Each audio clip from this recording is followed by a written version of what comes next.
झुली पड़ुची आउ हौ एते कथा न कहि कि आज टिके झुंटी पके देखि माणवसा गुरुवार टिके मां लक्ष्मी को पूजा तो करि दियो मु से सब करि पाइबिनी काई मते खंडे साड़ी देछ ना खंडे सफा देछ देबे मागे को पैसा नहीं मो पैसा रे चलु जे पुनी मते एटीट्यूड लगाउछ तुमको आज से माणवसा गुरुवार ओसा करिते ही पड़िबो करबिनी माने करबिनी मो इच्छा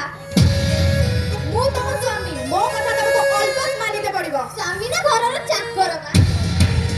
देखो रतनी मते जमा भी रगाओनी नाली आखि काकू देखौछ तुमको देखौची तुमको आज से उसा करिते ही पड़िबो मु करबिनी माने करबिनी तमे अलबत करिबो से छाड़ू का कुआडे कथा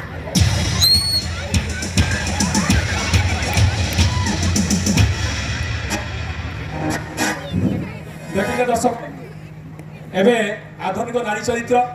जो नारी पाई हमर पुराण शास्त्र गर्व करुला जो प्रातः स्मरणीय नारी को आमे पूर्वरु मने पकाउथिले आज नारीत्वर व्यवहार केते बदली जाईछि आपण माने एई दृश्य देखि जानि पारले आमे नारी समाज को एई मेसेज दउछु से माने निजर स्वामी को निजर देवता बोली मने कले हमर सही सुनार संसार पुणी फेरी आसीबो धन्यवाद।